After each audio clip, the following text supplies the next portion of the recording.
Qur'onsiz insonlar qanchalik pul topsin, texnik jihatda qanchalik taraqqiy qilsin, madaniyat jihatda qanchalik yuqori madaniyat yaratsin, u insonlikdan chetnaydi. Biz buni bugungi kunimizda ko'ryapmiz.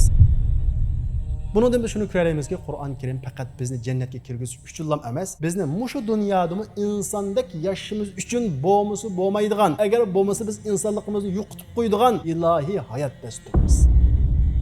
Demek Qur'on Karim bütün insonlarga, faqat ishonguchilar uchun emas, bütün insonlarga ularning insonligini qutqizadigan kitob. Alhamdulillah va salatu vassalamu ala rasulillah amma ba'd. Assalomu alaykum va rahmatullohi va barakatuh qarindoshlar. Biz bugun Allohning rahmati va fazli bilan Qur'on Karim darsimizni boshlaymiz. Biz bu Qur'on Karim darsimizni boshlashdan ilgari biz boshlamoqchi bo'lgan bu Qur'on Karim bizlarga nisbatan qanday kitob? Bizlarga nimalarni o'rgatadi? Bizda qanday o'zgarishlarni paydo qiladi? Bu vaqtda qisqacha to'xtalgandan keyin ondan keyin biz darsimizni boshlaylik. Xo'sh, unda bo'lsa, ko'pincha o'ylab baqdikmi? Qur'on Karim qanday kitob? Biz kichik vaqtimizda Qur'on Karimni onamizning yoki dadamizning o'qiyotgan holatida ko'raylik. Bu Qur'on Karim ana shunda o'qib qo'ydigan kitobmi? Va yoki takchiga ilib qo'ydigan kitobmi? Va o'lim bo'lgan vaqtida bir yerga yig'ilib o'qib qo'ydigan kitobmi? Amaliyat undaq emas. Biz musulmonlar turib Qur'on Karimning haqiqiy ma'nosiga yetolmaglik, Qur'on Karimning haqiqiy qimmatiga yetenmeglik. Bu sebepten Müslümanlar cemiyeti nurgulgan illetler mevcut. Müslümanların özdümü, mel ruhi halıtıda olsun, mel ahlaki cihette olsun, nurgulgan meseleler mevcut. Ailesinde mi nurgulgan meseleler krizler var. Ameliyatımız Kur'an-ı Kerim'in hakiki kıymetine yetip, Kur'an-ı Kerim'in yol yoruğuna emel kılgan bolsak, onun küçüğü işengen bolsak, yani onunki bizim ruhi halıtımız onşaştı ki, kişilik ahlakımız onşaştı ki, ailemizin ıslah kılıştı ki, cemiyetimizin ıslah kılıştı ki, ruhu işengen bolsak, Kur'an'a emel kılattık, neticede ruhi halıtımız başkaçı bulattı. Yani bir Müslümandek bulattı. Kişilik ahlakımız Müslümandek Kur'an'a uygun bulattı. Ailemiz mi türlü krizlarga, her xil cidal mecraga obtila bo'lmaydi. Cemiyetimizde mi Müslüman dep durup, Müslüman cemiyeti dep durup, nurgulgan illetler bo'lmaydi. Vaholanki biz musulmonlar Qur'on Karimning qimmatini, ma'nosini bilmagan bo'lg'achqa uningga amal qilmadik. Ya'ni to'liq amal qilolmadik. Bu jihatdan kishilik axloqimizni tortib yuqorisi jamiyatimiz qadar bir musulmonlar jamiyati bilan kofirlar jamiyatining o'rtasida farq nihoyat oz qiliqliq. Sababi biz yuqori degandek musulmonlarmi Qur'on Karimning kuchi, mohiyati, ma'nosini tushunmaganligi. Shuning uchun biz Qur'on Karim darsimizni boshlashdan ilgari ma Qur'on Karimning qanday kitob ekanligini bir tushunishimiz kerak. Xo'sh, unda bo'lsa Qur'on Karim biz musulmonlarga nisbatan qanday kitob? Qur'on Karim biz musulmonlarga nisbatan emas, butun insoniyatga nisbatan ma insonlar yaratilgandan keyin yaratquchininki insonlarga bergan eng katta ne'mati, eng katta in'omi. Nima uchun? Chunki Qur'on Karim ma insonlar yaratilgandan keyin ma insonlarniki hayot dasturi. Ya'ni inson Qur'onsiz o'zining nereden kelganligini, kimning yaratganligini to'g'ri shaklda bilolmaydi. Ma hayotda nima vazifasi bor ekanligi, nima ish qilish kerak ekanligi, nimani qilmaslik kerak ekanligini, axloqiy jihatda nimaning to'g'ri, nimaning xato ekanligini tushunolmaydi. Va shundaqla hammamiz ko'rib turadigan, ammo tushunolmagan, nurg'un kishilar izlanayotgan, sirni yeshanmagan o'lim va o'limdan keyingi hayotni mana shu Qur'on Karim echib beradi. Xulosqa vaqtimizda Qur'on Karim Alloh subhanahu va taolo biz insonlarni yaratgandan keyin şu insonning sog'lom tabiatida bo'lgan u itqat urg'ini bexlandiradi. Alloh subhanahu va taolo har bir insonni yaratgan vaqtida mayli u kofir bo'lib ketsin, bir ilohga, bir yaratquchiga talpinadigan, uni izlaydigan tuyg'uni yaratgan. Qur'on Karim bo'lsa mana shu tuyg'uni bexlandirib, seni yaratquchi Alloh subhanahu va taolo. Sening hayotga vazifang ma'u. O'lgandan keyin miyaga borsa deb mana shu savollarga uningga aqldimi o'tkida shaklda javob beradi. Demek Qur'on Karim Allah subhanahu wa taala her bir insanın sağlam tabiatida yushirib qo'ygan, yaratgan u itqatni bexlandirib, haqiqiy sağlam imonga ega qiladi, to'g'ri yo'lga, to'g'ri tushunchaga ega qiladi. Va shundaqla axloqiy jihatda Qur'on Karim har bir insonning sağlam tabiatida bo'lgan u axloqni parvarish qiladi, uni himoya qiladi. Masalan, insonlarning hammasida axloq bor. Kafir olsun, Kur'an'dan mahrum kalgan olsun, ma'lum cihatte ahlak bilan yaratildi insan. Allah subhanahu wa ta'ala insanı ana shunday yaratgan. Yani bir adam tug'ilib cho'ng bo'lgandan keyin hech qanday bir ilohiy kitob va Qur'on Karimga uchrashmasimi, u odam sadgap qilishning, boshqalarni haqoratlashning, odam o'ldirishning, tuhmat qilishning, g'ayvat qilishning, suxanchilik qilishning yomon ish ekanligini biladi. Lekin yashagan muhiti, to'g'ri yo'lni topolmasligi sababli bu axloqiy qarashlarning hammasi suslashadi, o'zgaraydi. Masalan, bugungi kunimizda Qur'onsiz insonlar, ya'ni Qur'onning hidoyatidan mahrum qolgan insonlar o'ziga har xil shaklda axloqiy tuzumlarni o'rnatib baqdi. Lekin u axloqiy tuzumlar, to'g'ri xato chegaralari to'g'ri suslashib, eng oxirida o'zining insoniy qimmatini yo'qotib, o'zining jinsini o'zgartiradigan, er kishi ayolga o'zgaradigan, ayol kishi erga o'zgaradigan, ayol kishi bilan to'y qiladigan, er kishi bilan to'y qiladigan, mana shunday holat kelib qoldi. Demak, inson Qur'onsiz holatda yashagan vaqtida nimaning o'rniga chiqib qoldi? Hayvonning o'rniga chiqib qoldi. Vaholanki Qur'on Karim mel itqodiy jihati bo'lsin, mel axloqiy jihati bo'lsin, insonni haqiqiy inson qiladi. Shunga payg'ambarimiz Muhammad alayhisalom nima degan bilamizlar? Bu'ithu li utammima makarimil axloq. Men axloqning eng go'zallarini to'liqlash uchun keldim degan. Ya'ni insonda asl axloq bor. Mush axloq Qur'on bilan Rasulullohning hadisi bilan mukammallashadi, to'liq bo'ladi ve pervish qilinib, ondan keyin o insonni insonlik pedida saqlaydi. Unda bo'lmasa, bugungi kunimizdagi Qur'onning hidoyatidan mahrum qolgan insonlardek axloqiy jihati chiriklashib, insonlik holatidan chetnaydi, u insonligini yo'qotib qo'ydi. Qur'on Karim baxtli oila uchun mukammal bir sistema tuzib bergan. Masalan, bugungi kunimizda Qur'onning hidoyatidan mahrum qolgan jamiyatdagi oilalar qarab boqaylik. Nomda oila, ammo u oilada mehr muhabbatning hech bir asari yo'q. Vaholanki Qur'on Karim bir nikohni mithaqan g'aliza, u mustahkam bir ahda deb sifatlaydi. Muqaddas bir ahda u. O'ynashadigan narsa emas, chaqchaq qiladigan narsa emas. Bu yerdan to'y qilib, atis ajishadigan, bundaq yengillik qiladigan narsa emas. U bir mustahkam ahda deb nikohning o'rnini nihoyat yuqori ko'tardi. Nikoh qurib bo'lgandan keyin bir oilaning mas'uliyatini, ya'ni iqtisodiy mas'uliyatini, umumiy jihatdagi mas'uliyatini er kishiga yukladi. Ya'ni er ayolning huquqini Qur'on Karim nihoyat aniq belgiladi. Er kishiga yuklab bo'lgandan keyin men mas'ul deb ayolingizga zulm qilmang va ashiruhunna bil ma'ruf. Ularga yaxshi muomala qiling, ular bilan go'zal shaklda uy tuting deb bu buyruqni qildi. Ayollarga bo'lsa, yo'ldishinglarga itoat qilinglar deb ayollarning huquqini belgiladi. Hunna libasul lakum va antum libasul lahunna. U ayollar sizlar uchun yepincha kiyim, sizlar ular uchun yepincha deyish orqali erlarni, ayollarni himoya qilishga, muhofazat qilishga, ularning ayiblarini yepishga, ularga kuyinishga buyurgan. Qur'on Karimda eng ko'p oyat nima haqida bilamizlar? Oila haqida. Bundan biz Qur'on Karimdagi oila isloh qilishning rolini nihoyat ro'shan ko'rib olamiz. Real jamiyatimiz qaydigan bo'lsakmi, Qur'on Karimdagi hidoyat bilan nurlangan, ya'ni uning ko'rsatmalariga amal qilgan bir oila bilan, Qur'on Karimning buyruqlariga amal qilmagan, Qur'on Karimning hidoyatidan mahrum qolgan bir oilaning o'tirisidagi mehr muhabbat o'lchimi, birisi-birisiga kuyinish qaydigan bo'lsak, nihoyat zo'r farqlarni ko'ramiz. Qur'on Karimning hidoyatidan mahrum qolgan oilalarningki mehr muhabbatdan, birisi-birisiga kuyinishdan, ishonchdan hech bir asar yo'q. Nihoyat bir so'g'uq oilaga aylanib qolganligini biz real jamiyatdan ko'ramiz. Hatto musulmonlar jamiyatidami? Chunki bir musulmon, men musulmon deb qo'yib, Qur'on Karimningki oila haqida kelgan ko'rsatmalarga amal qilmasa, ya'ni oilasida uni tatbiq qilmasa, uning oilasimi himoya qilingan, qo'g'dalgan, baxtga erishadigan bir oila bo'lolmaydi. Demak, Qur'on Karim mana shunday butun insonlarning oilasini himoya qilish uchun nurlangan ko'rsatmalarni tushirgan. Uning amal qilmagan vaqtda mayli kim bo'lsin, uning oilasi vayron bo'ladi, so'q bir oilaga aylanadi. Masalan, bugungi kunimizda g'arb dunyosi, undan boshqa dinsiz bo'lgan sharq dunyosiga qarab boqadigan bo'lsak, oilaning yo'q bo'lishi qarab maqanligini ko'ramiz. Demak, Qur'on nuri, hidoyati oila jihatimi bizni mana shunday baxtga erishtiradi. Ondan boshqa Qur'onning nuri, hidoyati insonni yuksak g'oyalik inson qiladi. Qur'ondan mahrum bo'lgan insonning g'oyasi nima? Masalan, bir odam Allohga ishonmaydi, Qur'onning ko'rsatmalariga ishonmaydi, amal qilmaydi. Uning Qur'oni yo'q, Qur'onsiz bir inson. Uning nihoyatga g'oyasi nima bo'lasizlarcha? Yaxshiroq yeyish, yaxshiroq kiyish, yaxshiroq o'ltirish, yaxshiroq haydash. Demak, ma dunyodan manfaatlanish, yeyish, bahramand bo'lish. Ma dunyodan yeyish va bahramand bo'lish. Ya'ni kimning g'oyasi? Hayvonlarning g'oyasi. Demak, bu yerda inson Qur'onning hidoyatidan mahrum qolgan vaqtida g'oya jihatdimi hayvonning o'rniga tushib qoladi. Buni Alloh taolo Qur'on Karimda bayon qilib, "Vallazina kafaru yatamatta'una va ya'kuluna kama ta'kulul an'am." Allohga ishonmagan kishilar, Qur'onga ishonmagan kishilar, Qur'onsiz qolgan insonlar bo'lsa, ularning nishoni yatamatta'un, mahayatdan bahramand bo'lish.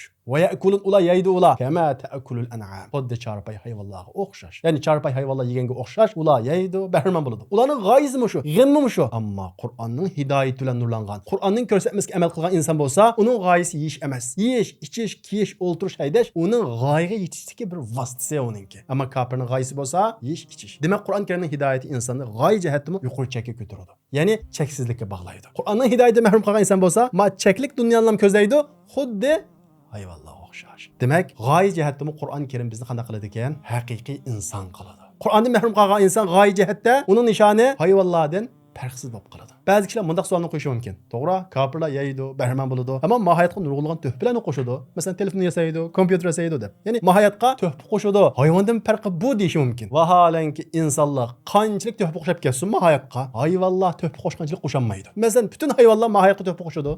Kala sut chiqaradi, tuxum tug'di. Har bir hayvonning mohiyat qo'shadigan tuhfasi bor. Alloh subhanahu va taolo mohiyatni tangpun saqlash uchun ana shunday butun hayvonlarni ma'lum xususiyatlar bilan, ma'lum vazifalar bilan yaratgan. İnsanın haqiqiy qimmati mushu hayot bilan cheklanadigan, mushu dunyoga ko'rsatgan tuhfasilar bilan cheklanmaydi. İnsanın haqiqiy qimmati mushu dunyoni vosita qilib turib, meli iqtisodiy jihati kuchlansin, meli aqliy jihati o'tkir bo'lsin, meli bilim jihati yuqori bo'lsin, shu narsalarning hammasini mushu dunyoda ishlatadi.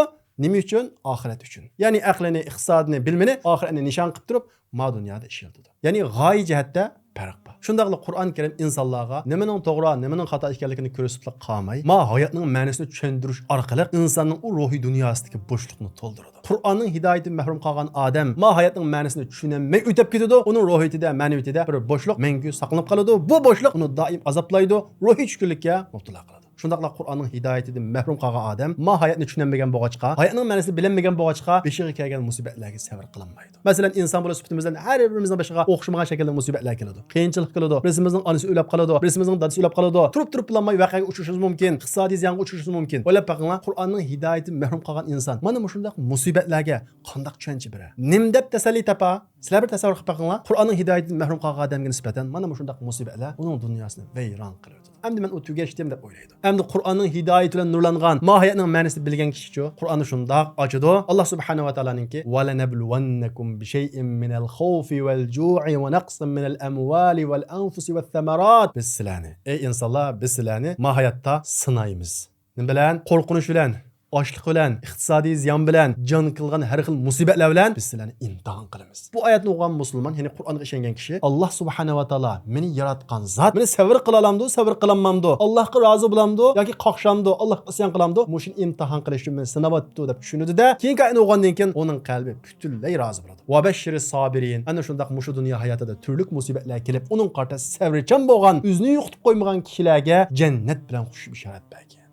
Bu ayet ularning qalbidagi bütün azoblarni yengillatadi-da, "Ey Robbim, men rozi" deb musibatlar beshiga kelsa-mu, o'zini yo'qitib qo'ymaydi. Uning dunyosi vayron bo'lmaydi. Ha, eng ig'ir sinoqqa uchraydigan kishilar payg'ambarlar ekan. Ondan keyin texim yaxshi kishilar ekan. Ya'ni har bir odam Allohga bo'lgan iymoni qarta sinildi ekan, mening iymonim kuchli ekan, iymonim yaxshi ekan, bu sababdan Alloh subhanahu va taolo meni sinab o'tibdi deb hadislar orqali qalbini mana shunda orom topqizadi. O'zining payg'ambarlar va iymoni kuchli kishilarning qatoridan o'rin olganligiga shukr qiladi. Ya'ni musibat kelsa-mu, Allohga sabr qiladi va shukr qiladi. Demak, o'xshash musibat, o'xshash qiyinchilik Qur'onsiz insonning beshiga kelsa, uning dunyosi vayron bo'lsa, Qur'onlik, ya'ni Qur'onga ishongan bir musulmonning beshiga musibat kelsa, u uning qarta qanday qiladi? Shukr qiladi, sabr qiladi, Allohdan doim rozi bo'ladi. Uning mukofotini o'lgandan keyin oladi va shuningga ishonadi. Ammo dinsiz, oxiratga ishonmagan bo'lg'achqa, har bir musibat uning ruhiy dunyosini yıkib tashlaydi. Shunga qarab qoladigan bo'lsa, qancha moddiy jihati bayashat yashasimi, u dinsiz, u Qur'onsiz insonlar, hidoyat nuridan mahrum bo'lgan insonlarning ruhiy kasalliklarga nihoyat ko'p mubtalo bo'lganligini ko'ramiz. Vaholanki islom dunyosi, garchi Qur'onga to'liq amal qilmagan bo'lsa-mu,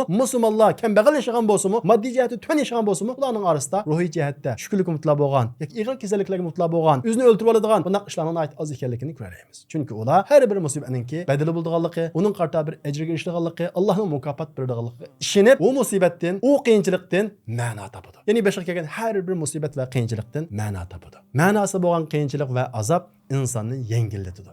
U azobdek tuyulmaydi. Demak, Qur'on Karim insonlar uchun mana shunday buyuk bir ne'matki, insonlarga hayotning ma'nosini tushuntirib, hayotga qanday pozitsiya tutishni o'rgatadi. Undan boshqa Qur'on Karimningki ota-onaga yaxshilik qilish, hatto yashinib qolgan bo'lsa-mu, bizning achchig'imiz keladigan bir ishni qilgan bo'lsa-mu, uning demagan deb mushayag'ichilik ota-onaga yaxshilik qilishga buyurganlik ta'limotga qaraydigan bo'lsa, Qur'on Karim bugun kunimizdagi Qur'onsiz qolgan jamiyatdagi qirlarning tashlanib qilish, o'ychaqsiz qilish, yolg'iz qilishdan iborat bu masalaning hammasini hal qiladi. Ya'ni inson yashinib qolgan vaqtida-mu insondek yashini kapolatga ega qiladi. Onun boshqa kishilik munosabatga samimiyat deymiz, rostchilik deymiz, ulug' tuqqanlarga sil rahmini ulash deymiz. Bu jihatga ta'limotlarning hammasi qaraydigan bo'lsa, Qur'on Karim bir insonni haqiqiy inson qiladi, e'tiqodiy jihatda, axloqiy jihatda. Qur'on Karim bir oilani haqiqiy insonning oilasidek muhofazat qiladi. Qur'on Karim bir jamiyatni haqiqiy insonlar jamiyati qiladi, sog'lom insonlar jamiyati qiladi. Qur'on Karim bir davlatni haqiqiy insonlar davlatidek adolat qanot yaygan bir davlatga aylantiradi. Qur'onsiz dunyo, Qur'onsiz jamiyat, ya'ni Qur'on Karimning hidoyatidan mahrum bo'lgan bir jamiyat, sirtqi jihatda qanchalik bayashat ko'rinib ketsin, texnik jihatda qanchalik taraqqiy qilib ketsin, u so'qchilikqa to'lgan bir dunyo. Axloqiy jihatda cheklashgan bir dunyo, oila jihatda yemirilgan bir dunyo, ruhiy jihatda bo'shliqqa to'lgan, tushkunlikka to'lgan bir dunyo. Bundan biz shuni ko'raymizki, Qur'on Karim faqat bizni jannatga kirgizish uchun emas, bizni mushu dunyodami insondek yashashimiz uchun bo'lmasa bo'lmaydigan, agar bo'lmasa biz insonligimizni yo'qotib qo'yadigan ilohiy hayot dasturimiz. Buni har bir musulmon, hatto har bir inson tushunishi kerak. Shuning uchun Alloh subhanahu va taolo Qur'on Karimda: "Ya ayyuhan nasu qad ja'atkum maw'izatun min robbikum wa shifaa'un lima fis sudur va hudan va rahmatan lil mu'minin." Ey insonlar deydi. Ey musulmonlar demaydi. Ey insonlar, ma dunyodagi butun insonlar sizlarga Robbinglar tarafidan nasihat keldi. O Qur'on Karimda sizlarga nasihat bor. Sizlarni yomon ishni to'sadigan, yaxshiga buyuradigan bir nasihat bor. Va shifaa'un lima fis sudur.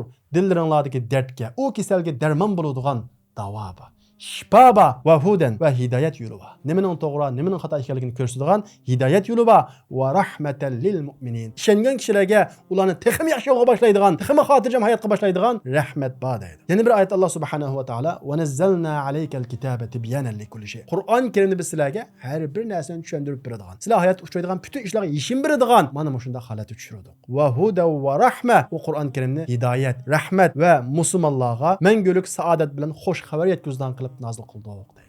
Demak, Qur'on Karim bütün insonlarga, faqat ishonguchilar uchun emas, bütün insonlarga ularning insonligini qutqizadigan kitob. Bugungi kunimizda qaraydigan bo'lsak, masalan, yaqinqi davr yuz bergan Epstein voqeasi deymiz. Undan boshqa nurg'ulg'an voqealar qaraydigan bo'lsak, Qur'onsiz insonlar qanchalik pul topsin, texnik jihatda qanchalik taraqqiy qilsin, madaniyat jihatda qanchalik yuqori madaniyat yaratsin, u insonlikdan chatnaydi. Biz buni bugungi kunimizda ko'ryapmiz. Qur'onlik insonlar garchi bayashat yashayanmasimi, garchi taraqqiy qilanmasimi, lekin insonlikni yo'qotib qo'ymaydi. Axloqiy qimmat qarashlarini yo'qotib qo'ymaydi. Özünün insonligini asla va asla yo'qotib qo'ymaydi. Bu deganlik hargizmi musulmon o'zining insonligini saqlablam, iqtisodiy jihatda, texnik jihatda taraqqiy qilmasin deganlik emas. Musulmon taraqqiy qiladi, pul topadi, ilm o'rganadi, texnika egallaydi. Lekin shularning hammasini mushu dunyo uchun qilmaydi. Shularning hammasini mayl ilm bo'lsin, iqtisod bo'lsin, pul bo'lsin, oxiratga bir vosita qiladi. Uning nishoni cheksiz hayot, abadiy hayot bo'lgan jannat bo'ladi. Ma hayotda Alloh subhanahu va taolaning ko'rsatmasi bilan ruhiy jihatda nihoyat to'q, xushal, ma'naviy jihati kuchli, kishilik munosabati nihoyat yaxshi, oilasi muhofazat qilingan, jamiyati isloh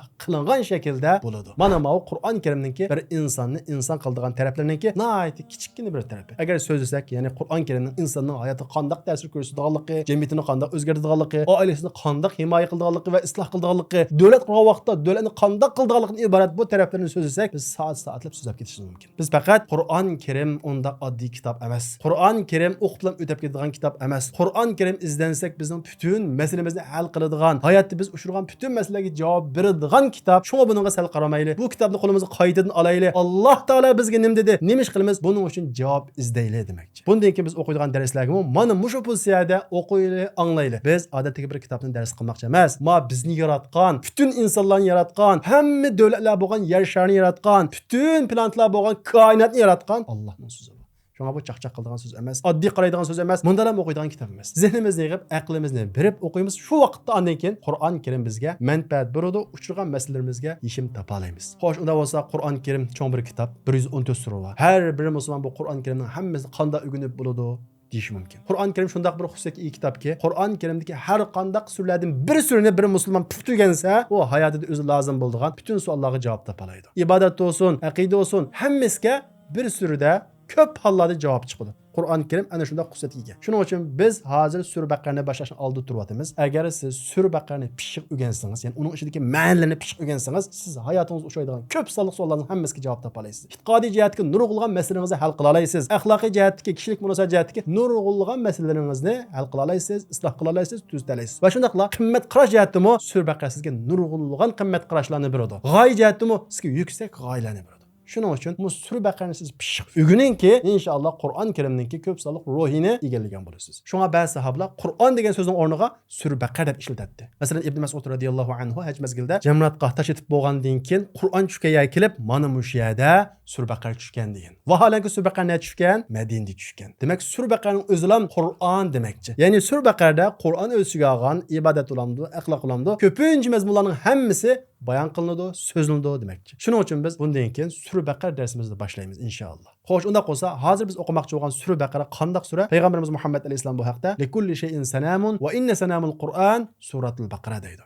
Har bir narsaning yuqori cho'qqisi bor. Qur'onning yuqori cho'qqisi bo'lsa, Sura Baqara va fiha ayatun hiya sayyidatu ayil Qur'an ayatul kursi deydi. O Sura Baqarada Qur'on oyatlarining hujisi bo'lgan bir oyat bor. Ya'ni Qur'on oyatlarining eng ulug'i, eng hujisi bo'lgan bir oyat bor. U bo'lsa qaysi? Ayatul kursi deydi. Shundaqla biz yuqorida o'tganimizdek Sura Baqarada Qur'onninki mazmunlarining ko'p qismi o'z ichiga olingan bo'lg'achqa, Sura Baqarani yodilgan sahaba boshqa sahobalardan farqlanadi. Masalan, Payg'ambarimiz Muhammad alayhisalom bir qo'shinni bir yerga avatmoqchi bo'lgan vaqtida, "Qaysinglar Qur'onni qanchalik bilasizlar?" deb so'radi. Bir sahabe özünün Sure Baqarani bildiğini aytdi. Peygamberimiz Muhammed Aleyhisselam bu sahabini bu qo'shinga sen emir ol dedi. Nima uchun? Sure Baqarani yadigi bildi degan gap Qur'onning hukmlarining ko'p qismini bildi degan gap. Shunga Peygamberimiz Muhammed Aleyhisselamning sahabelarimi aramizdan birasi Sure Baqarani bilsa jadda uyunina deydi. O kishi ko'zimizni yo'qnaytdi deydi. Yani qadrlik bo'ladi, cho'ng ko'rinadi ko'zimizga deydi. Nima uchun? Sura Baqara o'z ichiga olgan mazmunning ko'p ekanligidan. Undan boshqa Sura Baqara o'qilgan uyga shayton kirmaydi. Bir uyga shayton kirib qolgan vaqtida u uyda barakat bo'lmaydi. U uyda jidal, majra, huzursizlik ko'p bo'ladi. Payg'ambarimiz Muhammad alayhisalom bu vaqtda la taj'alu buyutakum maqabir inna shaytona yanfiru min al-bayt alladhi tuqra'u fihi suratul Baqara. Sizlar uyinglarni qabristonga aylantirib olmanglar. Ya'ni Qur'on o'qimay, uyinglarni qabristonga aylantirib qo'ymanglar. Shayton Sura Baqara o'qilgan uydan qochadi deydi. Ammadan muhimi, Sura Baqara o'qilgan uyda sehr bo'lmaydi. Sehr ta'sir qilmaydi. Payg'ambarimiz Muhammad alayhisalom nayt uchiq qilib, "Iqra'u suratal Baqara." Sura Baqarani o'qinglar. Fa in akhdaha baraka. Sura Baqarani o'qigan kishiga barakat bo'ladi, uning oilasida barakat bo'ladi. Va tarukuha hasra. Sura Baqarani o'qimagan, tashlab qo'ygan oilada hasrat bo'ladi, pushaymon bo'ladi. Va la tastati'uhal batala. Uningga sehrgarlar taqabul turolmaydi deydi. Yani uyingizda Sura Baqara o'qildimi? Sehr ta'sir qilmaydi. Va shundaqla o'zingizda bir sehr bordek his qildingizmi? Oilangiz ko'z tekkandek his qildingizmi? Sura Baqarani o'qing. Demak, Sura Baqara mana shundaq ulug' bir sura. Bu Sura Baqaraning ulug' bo'lishligi sabablarining yana birisi bo'lsa, Sura Baqarada ulug' oyatlar bor. O bo'lsa qaysi? Sura Baqaraning eng oxirgi 2 oyati. Payg'ambarimiz Muhammad alayhisalom hadisda "Man qara'a bil ayatayn min akhir suratil Baqara fi layla kafatahu." Qandaq bir kishi Sura Baqaraning eng oxirgi 2 oyatini o'qiydi ekan, shu kechasi u suraning kupoyi qiladi deydi. Nima kupoyi qiladi? Kechilik namoz o'qiganga o'xshash savob bo'ladi. Ya'ni buningga kupoyi qiladi. Va shundaqla kechilikdagi har xil ofatlardan, mayli moddiy ofatlar bo'lsin yoki ma'niy ofatlar bo'lsin, shaytonning tuzoqlariga o'xshash yoki jin shaytonlarning yomonligiga o'xshash, mushundaq yomonliklarning hammasidan kupoyi qiladi. Bu 2 oyat qaysi? Amanar Rasul. Yani Sura Baqaraning eng oxirgi 2 oyati. Va shundaqla Sura Baqarada Qur'ondagi eng ulug' oyat bor. Qur'ondagi eng ulug' oyat qaysi? Ismi Azam deyildi. Bu ismi Azam degan qaysi? Ayatul Kursi. Payg'ambarimiz Muhammad alayhisalom: "Ya Abul Munzir, atadri ayyu ayatin min kitabillahi ma'aka a'zam?" Ey Abul Munzir, seningcha Qur'ondagi eng ulug' oyat qaysi dedi. Abul Munzir bo'lsa, "Allohu la ilaha illa huval hayyul qayyum" degan mana shu Ayatul Kursi eng ulug' oyat dedim. Payg'ambarimiz Muhammad alayhisalom: "Fadaraba fi sadri" mening ko'kragimga urdi va qol va mundaq dedi. "Vallohi yahnikannal ilma Abul Munzir." Ey Abul Munzir, ilm sana muborak bo'lsin. Deganing to'g'ri dedi. Demak, Qur'ondagi eng ulug' oyat mana shu Sura Baqaraga yushirilgan. Demak, Sura Baqara Qur'on Karim ichidagi eng ulug' sura va shundaqla eng uzun sura va shundaqla Qur'on Karimdagi eng uzun oyat bo'lgan Qarz oyati yushirilgan sura va shundaqla Qur'on Karimdagi eng ulug' oyat yushirilgan sura. Xulosqa vaqtimizda Sura Baqara Qur'onning cho'qqisi. Sura Baqara shaytondan qo'g'daydigan qalqon. Sura Baqara sehrdan qo'g'daydigan qalqon. Sura Baqara qiyomatdagi soyvan. Shunga Payg'ambarimiz Muhammad alayhisalom "Iqra'uz Zahrawayn al-Baqara va al-Imron" deydi. Sizlar ikki Zahrawayn bo'lgan, ikki soy tashlaydigan bu surani o'qinglar. Bu sura qiyomat kunisi bulutga o'xshash kelib, sizlarga soy tashlaydi degan ma'noda Payg'ambarimiz Muhammad alayhisalom bu suraning xususiyati va alohidligini bizga yetkazgan. Shunga aziz qarindoshlar, bizning bundan o'qiydigan suramiz mana shunday ulug' bir sura. Bu surani o'qigan odam, anglagan odam, bilgan odam, buni bilmagan odamdan farqli bo'ladi. Iqtisodiy jihatdan olsun, qimmat jihatdan olsun, axloqiy jihatdan olsun, iymoniy jihatdan olsun, u farqli bo'ladi. Shunga Payg'ambarimiz Muhammad alayhisalom Hunayn kunisi mushriklar, musulmonlar nayt ig'ir zarb berib chekindirgan vaqtida tag'isqa sen Sura Baqara ahlini chaqirgin degan. Sura Baqarani bildigan kishilarni chaqirgin degan. Natijada Abbas, ya'ni Payg'ambarimiz Muhammad alayhisalomning tag'isi, "Ya ahli suratul Baqara, ey Sura Baqarani bildigan kishilar" deb to'g'lagan, Sura Baqarani bildigan sahobalar bir yerga to'plashgan. Mush kishilar bilan mushriklarga qarshi urush qilib, urushda g'alaba qilgan. Bu bir qatim bo'lgan ish emas. Payg'ambarimiz Muhammad alayhisalomdan keyin Hazrat Abu Bakrning davrida Yamama urushida, ya'ni murtadlar urushida dastlabida Xolid ibn Validning qo'shini nayt ig'ir zarbaga uchirgan. Ondan keyin qo'mondan qanday qilgan bilamizlar? "Ya ahli suratul Baqara, ey Sura Baqarani bilgan kishilar" deb chaqirgan. Sura Baqarani bildigan kishilar bir yerga to'plangan. Qo'mondan mana mush kishilar bilan urush qilib, bu urushda g'alaba qilgan. Demak, Sura Baqara insonni mana shunday o'zgartirdi. Shuning uchun bu surani o'qigan vaqtimizda men bu surani o'rganyapman, dinimni o'rganyapman degan tushunchalar o'qiylik. Bu tinchlanib o'tib ketadigan sura emas. Chunki biz bu suradan qissalarni chiqaramiz, hukmlarni chiqaramiz, iymon aqidaga munosabatli taraflarni chiqaramiz. Shunga mumkin bo'lsa, buni tinchib qo'shlar bir daftar tutib, buni xotir qoldirib manglar. Buni bir dars deb o'rganinglar. Hargizmi tinchab qo'yadigan tabliğ deb o'tib ketmanglar. Payg'ambarimiz Muhammad alayhisolamning sahobalari Qur'onga asla unda muomala qilmaydi. Hazrati Umar ibn Xattob men Sura Baqarani 12 yilda o'rgandim deydi. 12 12 yılda. Buna deganligi, dunyoga adolat taratgan bir zotning aql farosatining tuvanlik emas. Uning qarta naydi cho'nqur bir pozitsiya bilan uning ichidagi bilimlarni qizib o'rganganligini ko'rsatdi. Uning boshqa sahobalarmi 8 yilda va o'xshamagan vaqtlarda ana shunday zo'r vaqtlarni chiqarib bu surani o'rgangan. Mana bugungi kunimizda bu surani birlikda o'rganish bizga nasib bo'libdi. Inshaalloh bu surani men o'rganaman, sizlarga yetkazaman. Bu surani hammamiz birlikda o'rganaylik va kuchimizning yetishicha amal qilishga tirishaylik inshaalloh. Inshaalloh biz kelarki darsimizda Sura Baqaraning 1-oyatidan boshlab darsimizni boshlaymiz. Va axiru da'vana alhamdulillahi robbil alamin.